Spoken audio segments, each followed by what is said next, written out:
Students, आज हम लोग पढ़ेंगे आपकी main course book first flight से चैप्टर 4 की पोयम अमेंडा। अमेंडा को पढ़ने से पहले हम इसकी थीम के बारे में जान लेते हैं।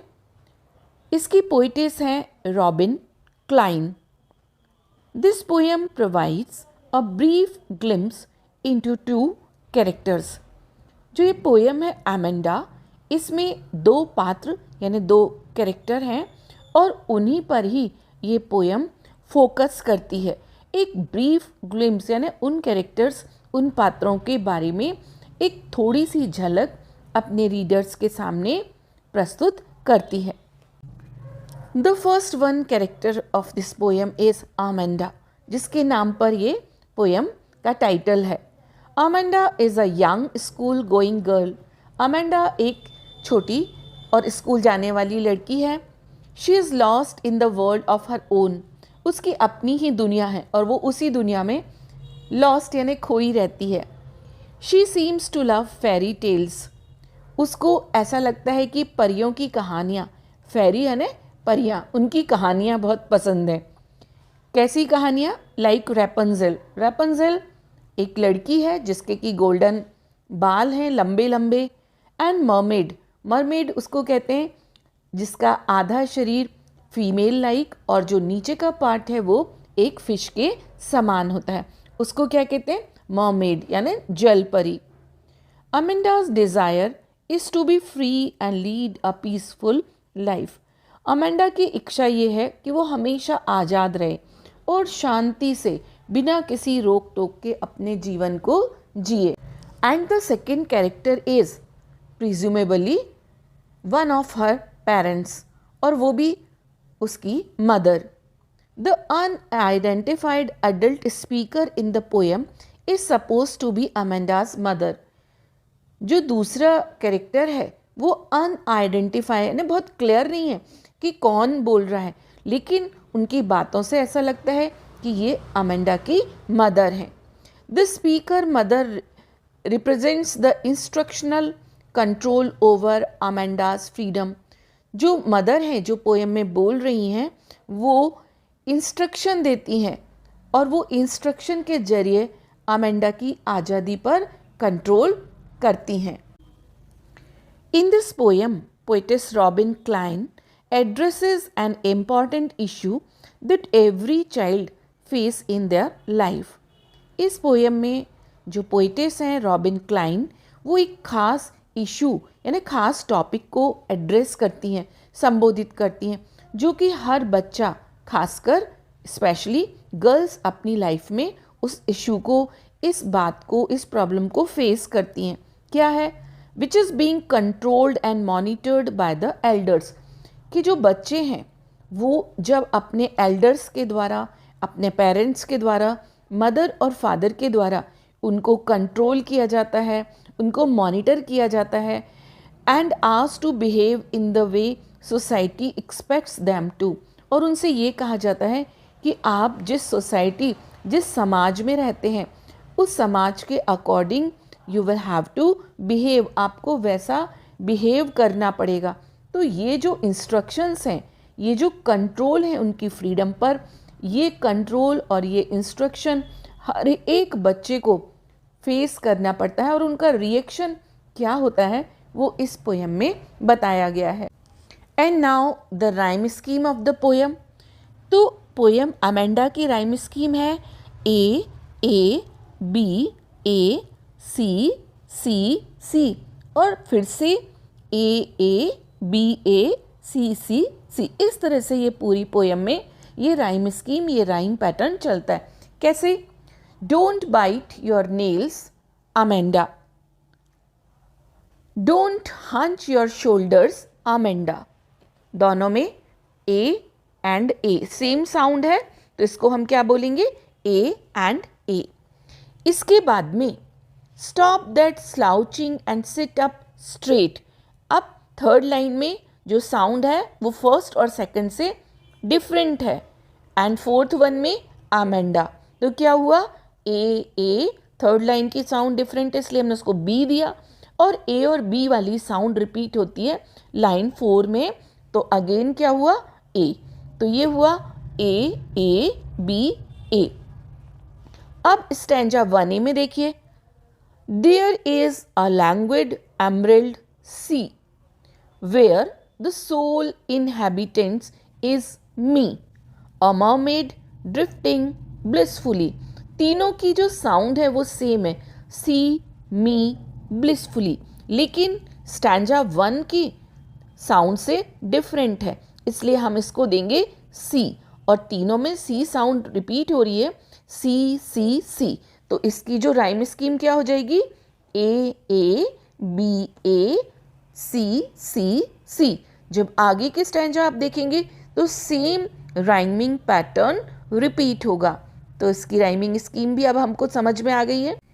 पोएम पढ़ने से पहले हमने जब पोएम की राइम स्कीम को पढ़ा तो ये देखा कि एक स्टैंजा के बाद सेकंड स्टैंजा, इसको कि मैंने first A, second A and third A दिया है, उसमें तीनों लाइन ब्रैकेट्स में है। इसको कहा जाता है पैरेंथेसिस। पैरेंथेसिस का मतलब ब्रैकेट, ब्रैकेट यानी हिंदी में कोष्ठक।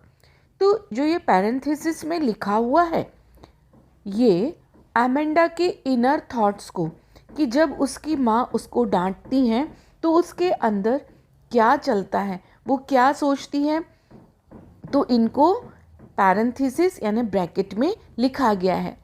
As those thoughts are in Amanda's imagination not in reality.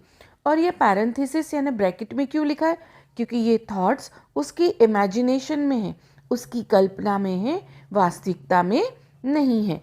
इसलिए इन लाइंस को ब्रैकेट यानी पैरेंथेसिस में लिखा गया है, क्योंकि ये इमेजिनेशन में है, ये रियलिटी नहीं है। So let's read out the poem Amanda. सबसे पहले हम ब्लू कलर के बॉक्स में जो लिखा है उसको पढ़ते हैं। Every child feels that she और ही इज कंट्रोल्ड। हर बच्चा ये महसूस करता है, चाहे वो बच्चा ही यानी लड़का हो और शी यानी लड़की हो, कि उसको कंट्रोल किया जा रहा है, उस पर नियंत्रण है। एंड इंस्ट्रक्टेड, और उसको बार बार इंस्ट्रक्शन दिए जा रहे हैं क्या करने के, not to do one thing, इस काम को मत करो, और अनदर, या उस काम को मत करो। You too may feel that your freedom is curtailed. आपको भी ऐसा लगता होगा कि आपकी फ्रीडम को कर्टेल कर दिया है, कुछ हद तक कम कर दिया है। Write down some of the things you want to do. कुछ ऐसी बातों को लिखिए जो आप करना चाहते हैं, but your parents elders do not allow you to do. लेकिन आपके पेरेंट्स या आपके जो बड़े हैं वो आपको वो काम नहीं करने देना चाहते। To read the poem aloud, form pairs, each reading alternate stanzas. इस पोएम को आप अलाउड यानी जोर जोर से पढ़ें। फॉर्म पेयर्स, पेयर बनाएं उनके। ईच रीडिंग ऑल्टरनेट स्टैंजास, और एक स्टैंजा छोड़ के दूसरे को पढ़िए। You are in for a surprise, तो आपको पता चलेगा कि आपको कितना बड़ा सरप्राइज मिला है। क्यों? क्योंकि ये सारी बातें आपकी लाइफ में भी होती हैं। And now stanza 1A। Don't bite your nails Amanda. सबसे पहले हम वर्ड मीनिंग को समझ लेते हैं। बाइट मतलब काटना, कुतरना, एक bad habit, unhygienic habit. Nails यानी नाखून। Don't hunch your shoulders Amanda. Hunch का मतलब to bend the upper body forward, यानी अपने शरीर का आगे के हिस्से को आगे को झुकाना। डोंट हंच, हंच का मतलब हमने जान लिया है, शोल्डर यानी कंधे। स्टॉप दैट स्लाउचिंग, स्लाउचिंग का मतलब a lazy body posture with head and shoulders bending forward. जब कोई भी बहुत ही आलस में, बहुत ही आराम के पोस्चर में आगे अपने सिर और कंधे को झुकाकर बैठता है तो उसको क्या कहते हैं? स्लाउचिंग। स्ट्रेट यानी बिल्कुल सीधे बैठना। And now the meaning of this stanza. The adult speaker instruct Amanda. अब the speaker is not clear, ये हम लोग जान चुके हैं थीम ऑफ द पोएम में कि ये अमेंडा के पेरेंट्स में से कोई एक हैं, और पोएम को पढ़ने पर आपको पता चल जाएगा कि जो स्पीकर है that is suppose to be Amanda's mother, कि वो अमेंडा की मदर हैं।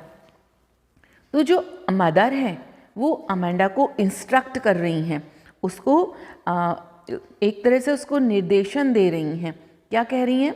Not to bite her nails, वो अपने नाखूनों को ना बाइट करे, ना कुतर के खाए, और हंच हर शोल्डर्स, और ना ही अपने कंधों को आगे की ओर झुकाकर बैठे। क्यों? क्योंकि नेल्स को बाइट करना अनहाइजीनिक है, बैड हैबिट है, और पेरेंट्स तो ये इंस्ट्रक्ट करेंगे ही। She is also asked to stop slouching, और उसकी मदर उसको स्लाउचिंग करने से, स्लाउचिंग का मतलब ड्रॉपिंग हर शोल्डर्स, कि वो अपने कंधे आगे को झुकाकर ना बैठे, और कैसे बैठे? स्ट्रेट बैठे। तो इसका मतलब ये है कि जो फर्स्ट स्टैंजा है इसमें अमेंडा की मदर उसको इंस्ट्रक्ट कर रही हैं किस चीज़ के लिए?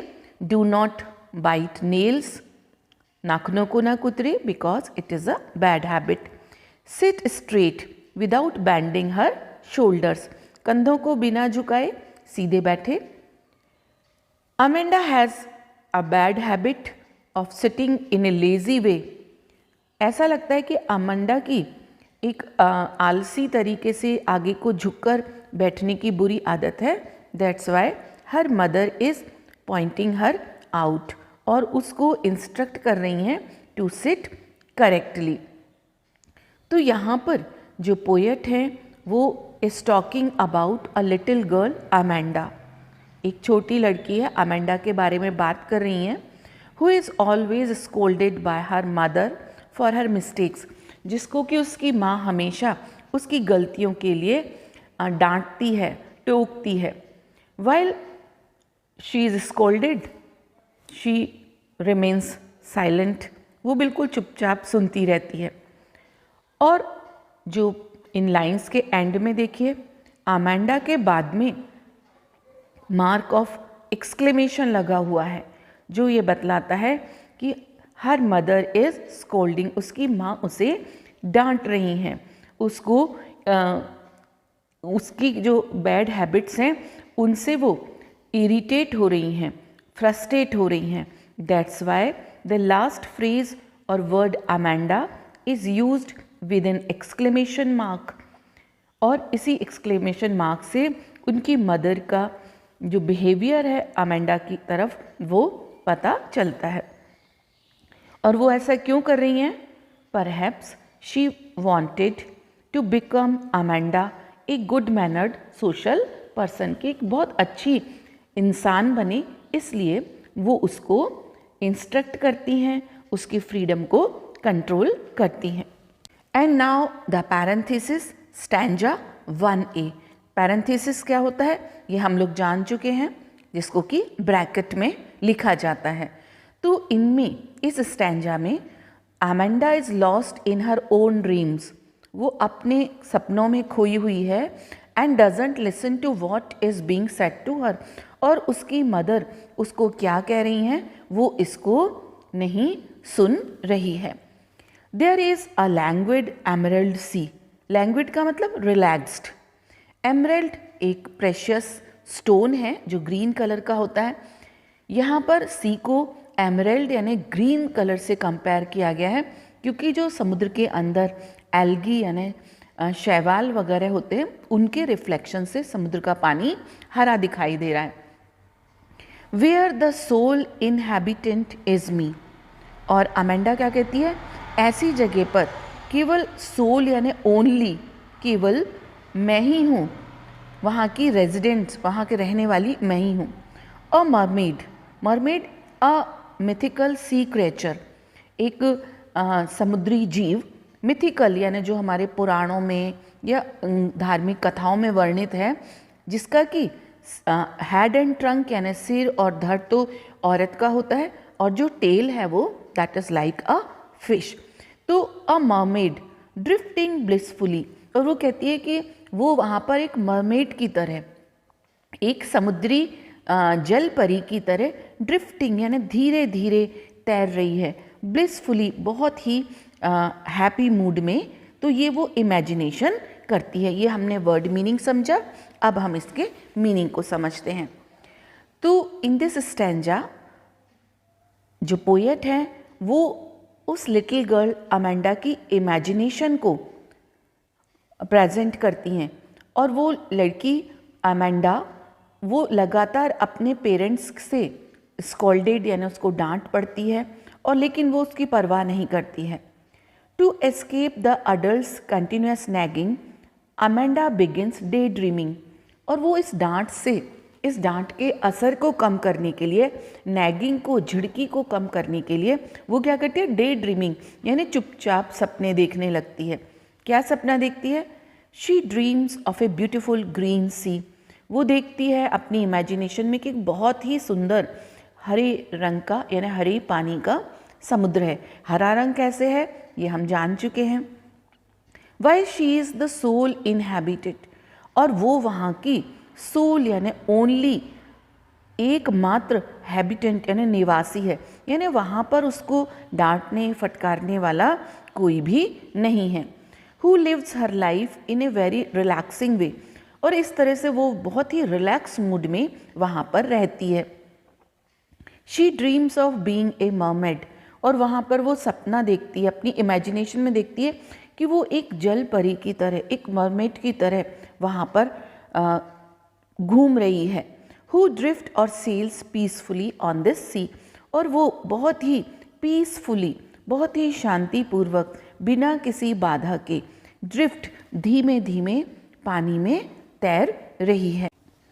Did you finish your homework Amanda? Did you tidy your room Amanda? I thought I told you to clean your shoes Amanda. इस स्टेंजा में अमेंडा की मदर उनसे क्वेश्चन कर रही हैं। क्या क्वेश्चन करती हैं? कि तुमने अपना होमवर्क फिनिश किया, तुमने अपने रूम को टाइडी यानी अपने रूम को ठीक ठाक किया, सही किया जो बिखरा हुआ है, और क्लीन योर शूज़, और क्या तुमने अपनी शूज़ को क्लीन किया।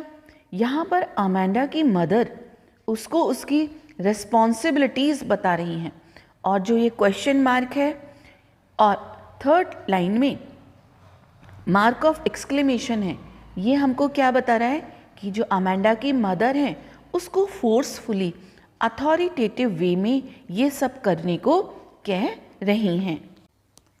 Now again parenthesis. I am an orphan, orphan यानी अनाथ, a child whose parents have died. Roaming the street, roaming का मतलब वॉन्डर, एमलेस घूमना। A pattern soft dust with my harshed bare feet, pattern का मतलब make design, design बनाना, जैसे कि धूल भरे फर्श पर चलने से वहाँ पर चप्पल की डिज़ाइन बन जाती है, तो वो क्या कहलाता है? पैटर्न। हश्ड यानी बहुत ही क्वाइट एंड स्टिल, चुपचाप खामोशी से। बेयर फीट यानी बिना शूज़ या बिना स्लीपर्स के। The silence is golden, silence यानी खामोशी। गोल्डन, यहाँ पर गोल्डन का मतलब है प्रेशियस, बहुत ही कीमती। फ्रीडम यानी आज़ादी, इज स्वीट। तो ये तो हो गए वर्ड मीनिंग। अब हम इस स्टैंजा जो कि पैरेंथेसिस में दिया गया है, पैरेंथेसिस में अमेंडा की इमेजिनेशन है, उसकी खुद की दुनिया है, वो अपने आप से बात करती है। I am an orphan, Amanda again she is lost into her own world of dream and imagination. जब उसकी मदर उसको होमवर्क करने के लिए, अपने रूम को टाइडी करने के लिए और शूज़ को क्लीन करने के लिए उसको डांटती हैं, उसको फोर्सफुली उसको कहती हैं, तो वो फिर से अपनी सपनों की दुनिया में, अपनी कल्पना की दुनिया में खो जाती है। और अमेंडा इतनी दुखी हो जाती है कि वो इमेजिन करती है herself as an orphan, कि वो कोई अनाथ है। यहाँ पर अनाथ ऑर्फन का मतलब ये नहीं है कि उसके पेरेंट्स की डेथ हो जाए या वो नहीं रहें, बल्कि वो इतनी ज़्यादा डिप्रेस है अपने पेरेंट्स की, अपनी मदर की कंटिन्यूस स्कॉल्डिंग, नैगिंग, डांट फटकार के कारण कि वो ये सोचती है कि वो उसको अकेले रहना ज़्यादा अच्छा होता। She wants to be lonely, वो एकांत चाहती है। और यहाँ पे उसने इसलिए ऑफन वर्ड को इमेजिन किया है। रोमिंग द स्ट्रीट, और वो क्या सोचती है कि who is walking on the street, वो एक लोनली, एक अकेली बच्चे की तरह सड़क पर फालतू घूमती। यदि वो ऑफन होती, वो सिंगल होती, वो लोनली होती। I pattern soft dust with my hot bare feet, और फिर मैं क्या करती कि जो रोड पर डस्ट पड़ी हुई है उस पर मैं अपने पैरों से क्या बनाती, पैटर्न बनाती। मेरे पैरों से जब मैं रोमिंग करती है ना, एमलेस इधर उधर चलती, तो स्ट्रीट पे जो डस्ट है उससे डिज़ाइन बनती। और किस पर, डस्ट पर बनती।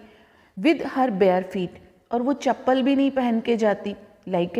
और उसने ये सोचा क्योंकि वो तब वो ऑर्फन होती तो उसके पैरों में चप्पल भी नहीं होती, स्लीपर्स भी नहीं होते, और वो नंगे पैर ही चुपचाप हश्ड यानी बहुत ही खामोशी के साथ में सड़क पर घूमती रहती। क्यों? द साइलेंस इज गोल्डन, क्योंकि वो अपनी मदर की नैगिंग, डांट फटकार से इतनी ज़्यादा दुखी हो गई है कि वो सोचती है कि जो साइलेंस है वो कैसा है, गोल्डन है, प्रेशियस है, बहुत ही कीमती है। खामोशी, सन्नाटा, चुपचाप, किसी तरह की आवाज़ें ना आना इज़ प्रेशियस लाइक गोल्ड। इसलिए वो साइलेंस को प्रेफर करती है। और क्या कहती है, फ्रीडम इज स्वीट, और फ्रीडम यानी आज़ादी, जहाँ पर कि पेरेंट्स का कोई प्रेशर ना हो, पेरेंट्स की कोई नैगिंग ना हो, उनका कंट्रोल ना हो, तो उस फ्रीडम को वो क्या कहती है, वो फ्रीडम बहुत ही स्वीट होती है, बहुत ही अच्छी होती है। Don't eat that chocolate Amanda, remember your acne Amanda. Acne का मतलब पिंपल्स, फेस पर जो फुंसियाँ हो जाती हैं जिनको मुहासे कहते हैं, इंग्लिश में एक्ने कहा जाता है। Will you please look at me when I am speaking to you Amanda. अब इस स्टेंजा में Amanda's mother does not allow her to eat chocolates, वो चॉकलेट खाने से मना करती हैं। And reminds her of her pimples, क्यों? क्योंकि वो कहती हैं कि तुम अपने पिंपल्स, अपने एक्ने, अपने मुहासे जो तुम्हारे चेहरे पर हो रहे हैं उनकी ओर देखो। That she gets when she eats chocolate, कि चॉकलेट खाने से उसको एक्ने हो जाते हैं। Then her mother scolds Amanda for not paying attention to her words. हमने अभी तक देखा कि अमेंडा अपनी मदर की स्कोल्डिंग यानी डांट फटकार के बाद वो अपनी ही इमेजिनेशन की दुनिया में खो जाती थी। तो उसकी मदर इस चीज़ को मार्क करती हैं और उससे क्या कहती है, will you please look at me when I am speaking to you, जब मैं तुमसे बात कर रही हूँ तो तुम मेरी ओर देखो। I am Rapunzel, I have not a care, life in a tower is tranquil and rare. अब अमेंडा अपने आप को ये सोचती है कि काश वो रैपंजल होती। रैपंजल ये फेरी टेल्स की एक पात्र है, एक कैरेक्टर है, जिसके कि बहुत ही सुंदर गोल्डन हेयर, सुनहरे बाल थे, और उसको एक दुष्ट विच यानी जादूगरनी के द्वारा एक टावर में, एक मीनार में कैद कर लिया गया था। अमेंडा सोचती है कि यदि मैं रैपंजल होती, आई हैव नॉट अ केयर, तो मुझे कोई परवाह नहीं होती, और उस टावर में, उस मीनार में यदि कोई मुझे कैद भी कर लेता तो मैं क्या, ट्रैंक्विल, मैं बड़ी पीसफुल लाइफ और बहुत ही रेयर, जैसे कि किसी को मिलती नहीं है लाइफ, इस तरह की लाइफ को मैं वहाँ पर लीड करती। मैं वहाँ पर लोनली रहकर, अकेले रहकर बहुत ही खुश होती। I will certainly never let down my bright hair, और मैं डेफिनेटली जो मेरे गोल्डन लंबे बाल होते तो मैं उनको लेट डाउन, कभी नीचे नहीं गिराती। एक्चुअल में उस फेरी टेल में जब रैपंजल अपने बहुत लंबे गोल्डन हेयर को नीचे गिराती है तो एक प्रिंस उन बालों के सहारे चढ़कर उस टावर के अंदर आ जाता है। तो अमेंडा उस सीन को याद करके वो कहती है कि मैं अपनी लोनलीनेस में इतनी खुश रहती कि मैं अपने गोल्डन हेयर को कभी भी नीचे नहीं गिराती। इसलिए वो कहती है कि मैं फेरी टेल की रैपंजल होना चाहती हूँ। अब अमेंडा ये बिलीव करती है कि life in a tower is peaceful, और वो यदि रैपंजल होती तो बड़ी ही पीसफुल और रेयर लाइफ को वो वहाँ पर लीड करती। और ये हम जान ही चुके हैं कि वो ऐसा क्यों कहती है कि she would never let her hair down to anyone. वो कभी भी अपने गोल्डन हेयर को नीचे नहीं गिराती। क्यों? So that no one can reach her, ताकि कोई भी उसके पास नहीं पहुंच पाता, एंड डिस्टर्ब हर पीस, और उसकी शांति को, उसकी लोनलीनेस को, उसकी फ्रीडम को कोई भी डिस्टर्ब नहीं कर पाता। Stop that sulking at once. Sulking का मतलब बुरे मूड में होना, खराब मुंह बनाना। You are always so moody. Moody का मतलब हर समय डिफरेंट डिफरेंट मूड होना, कभी गुस्से में, कभी चिड़चिड़ाना, तो उस व्यक्ति को क्या कहते हैं? Moody. Anyone would think that I nagged at you. Nag यानी शिकायत करना, टोकना और गुस्सा करना, इसको कहते हैं नैग्ड। अब इस स्टैंजा में जो उसकी मदर हैं वो इस बात को कन्फेस करती हैं। उनको ये रियलाइज़ हो जाता है कि अमेंडा को बार बार नैगिंग करने से, टोकने से, स्कोल्ड डांटने से, या उसको बार बार किसी काम को करने से मना करने से क्या हो रहा है कि वो उसका मूड, उसका टेम्पर बुरा होता जा रहा है। They ask Amanda not to appear moody, और वो क्या कहते हैं, उसके पेरेंट्स यानी उसकी mother, perhaps presumably this is her mother, तो उसकी मदर क्या कहती है कि वो मूडी ना हो। वो कभी एंग्री हो जाती है, कभी अपसेट हो जाती है। तो उनको ये रियलाइज़ हो जाता है कि उनके इस तरह से बार बार उसको डांटने से, बार बार टोकने से अमेंडा का मूड स्विंग हो जाता है। कभी कैसा मूड होता है, कभी कैसा मूड होता है। Anyone would think that I nagged at you. और तुम्हारे, उसकी मदर क्या कहती है कि तुम्हारा जो ये मूड स्विंग होता है कि कभी तुम खुश नहीं रहती हो, कभी तुम दुखी रहती हो, कभी तुम गुस्से में रहती हो, तो हर कोई यही सोचेगा कि मैं तुमको डांटती रहती हूँ, मैं तुमको टोकती रहती हूँ। तो यहाँ पर जो पोएट है वो बहुत ही ब्यूटीफुली इस जो पॉइंट को मैनेज करती हैं कि ऐसा नहीं है कि उसकी मदर पूरे समय अमेंडा को डांटती ही रहती हैं और अमेंडा उनको नहीं सुनती है, वो बल्कि अपने ड्रीम वर्ल्ड में खोई रहती है। नहीं, उनको जब अमेंडा उनकी बातें नहीं सुनती है तो उनकी मदर को फील होता है। और अमेंडा भी ऐसा नहीं है कि सुनकर वो अनसुना कर देती है, बल्कि जो उसका मूड स्विंग है, जो उसका खराब मूड है, वो ये बतलाता है कि उसकी मदर की बातों से उस पर असर पड़ता है, उस पर खराब प्रभाव पड़ता है। तो अमेंडा की मदर कहती हैं कि अमेंडा का behaviour may give others the wrong impression that she is being nagged, कि उसका जो बिहेवियर है, उसका जो बैड टेम्पर है, उसका जो मूड स्विंग है, वो औरों को शायद और लोग यही कहेंगे, ये सोचेंगे कि उसके पेरेंट्स, उसकी मदर उसको लगातार नैगिंग करती हैं, लगातार डांटती हैं, स्कोल्ड करती हैं, उसको टोकती हैं। And now the most beautiful, interesting part of this poem, that is the poetic devices used by the poetess Robin Klein. The first one is anaphora. Anaphora हम पहले की poems में भी पढ़ चुके हैं. It is the repetition of a word at the start of two or more consecutive lines. यानी line के शुरुआत में, दो या दो से अधिक लाइन की शुरुआत में एक से वर्ड आते हैं। जैसे कि स्टैंजा 1 में देखिए, don't bite your nails Amanda, don't hunch your shoulders Amanda. दोनों लाइन की शुरुआत डोंट से हो रही है, तो ये पोइटिक डिवाइस कहलाएगी एनाफोरा। स्टैंजा 2 में did you finish your homework Amanda, did you tidy your room Amanda. दोनों ही लाइन्स की जो स्टार्टिंग है वो डिड यू से है, तो ये जो पोइटिक डिवाइस है ये क्या होगी? एनाफोरा। And now epiphora. ये पोइटिक डिवाइस फर्स्ट टाइम आपकी फर्स्ट फ्लाइट बुक में इस पोएम में यूज़ की गई है।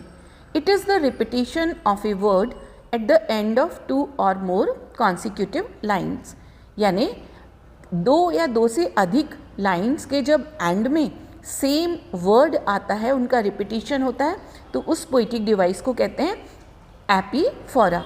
जैसे कि स्टैंजा 1 में देखिए, don't bite your nails Amanda, don't hunch your shoulders Amanda. दोनों लाइन के एंड में अमेंडा का रिपीटिशन हुआ है, तो ये पोइटिक डिवाइस कहलाएगी epiphora. Line 5 and 6, did you finish your homework Amanda, did you tidy your room Amanda. Again जो लाइन के एंड में अमेंडा का रिपीटिशन हुआ है, तो ये एपीफोरा पोइटिक डिवाइस है। Don't eat that chocolate Amanda, remember your acne Amanda.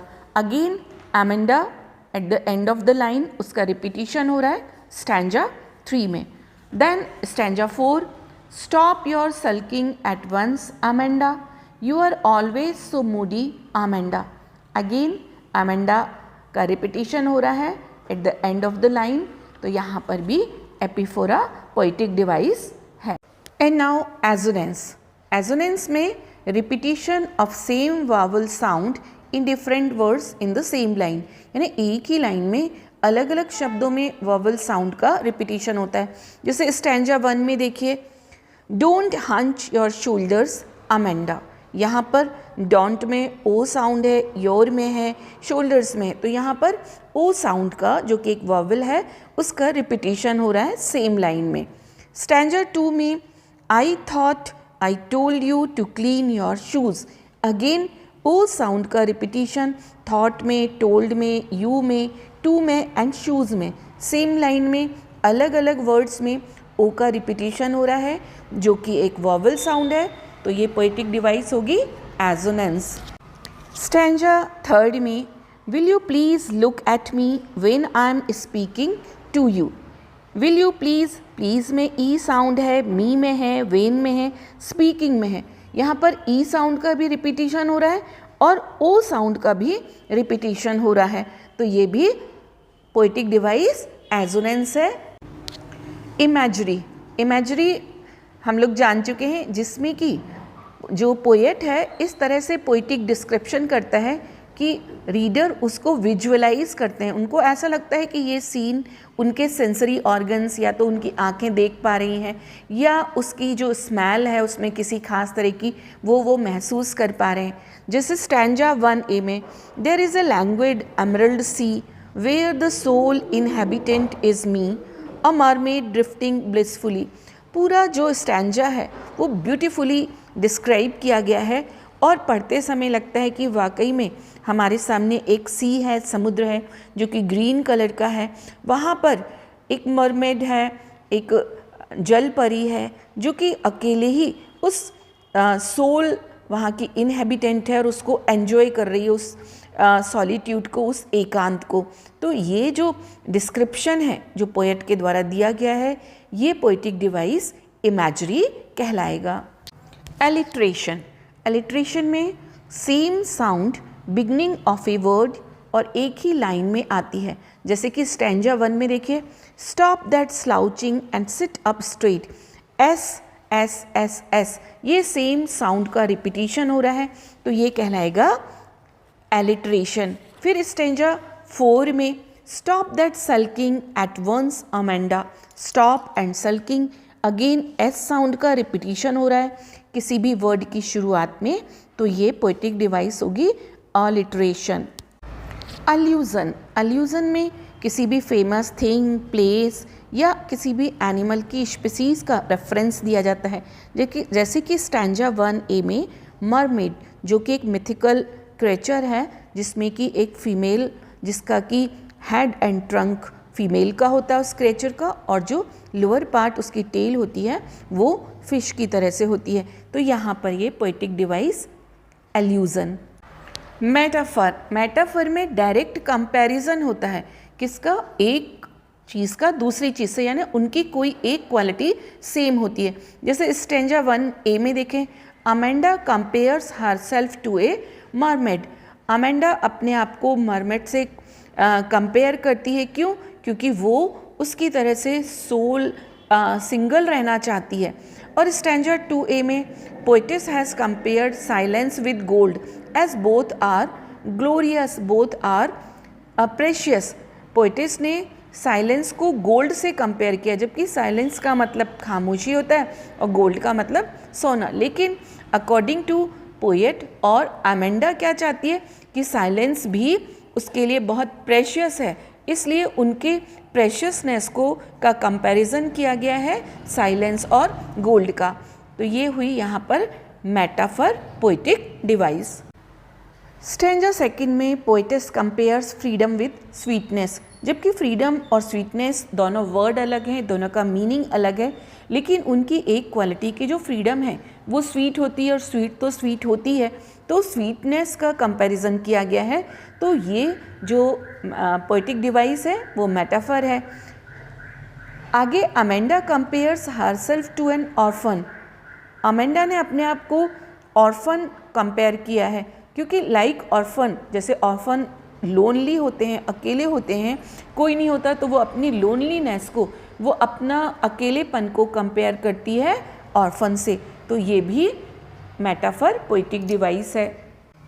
Stanza 3A में अमेंडा कंपेयर्स हरसेल्फ टू ए रेपंजेल। रेपंजेल एक फेरी टेल का कैरेक्टर है जिसके कि गोल्डन लंबे बाल होते हैं, और उसकी जो लोनलीनेस है, उसकी फ्रीडम है, उसको अमेंडा ने अपने अकेलेपन से, अपनी जो उसकी डिज़ायर है कि she wants to live alone, उससे कंपेयर किया है। तो यहाँ पर भी ये मेटाफर पोएटिक डिवाइस है। Repetition, use of same word और phrase 2 or more times for poetic effect throughout the poem. Poetess Robin Klein ने अमेंडा वर्ड को रिपीट किया है, ये रिपीट हुआ है, तो ये जो पोएटिक डिवाइस होगी कि बार बार अमेंडा का रिपीटिशन हुआ है, इसलिए इस पोएटिक डिवाइस को कहेंगे रिपीटिशन। कॉन्सोनेंस, कॉन्सोनेंस में repetition of same consonant sound in different words in the same line. Assonance के अपोजिट कॉन्सोनेंस में कॉन्सोनेंट साउंड का एक ही लाइन में अलग अलग वर्ड्स में कहीं पर भी रिपीटिशन होता है। जैसे कि स्टैंजा 3 देखिए, I am a Rapunzel, I have not a care. तो यहाँ पर आर साउंड का रिपीटिशन हो रहा है। Life in a tower is tranquil and rare, again R sound का रिपीटिशन हो रहा है। I'll certainly never let down my bright hair। तो स्टैंजा 3A में तीनों लाइन में आर, जो कि एक कॉन्सोनेंट साउंड है, उसका अलग अलग वर्ड्स में अलग अलग जगह पर रिपीटिशन हो रहा है, इसलिए ये पोएटिक डिवाइस कॉन्सोनेंस कहलाएगी। इस तरह से स्टूडेंट्स आपने अमेंडा पोएम को बहुत अच्छे से पढ़ा, उसके वर्ड्स को, उसमें जो मिथिकल वर्ड्स हैं और भी जो डिफ़िकल्ट वर्ड्स हैं उनके मीनिंग को पढ़ा, और सबसे जो ब्यूटीफुल पार्ट है कि इसमें जो पोएटिक डिवाइसेस यूज़ की गई हैं, किस तरह से यूज़ की गई हैं, इनको भी समझा। आप पूरी पोएम को बार बार पढ़िए, इस ऑडियो लेक्चर को रिवर्स करके इसको बार बार समझिए, ताकि आप आराम से इसके क्वेश्चंस को अटेम्प्ट कर सकें।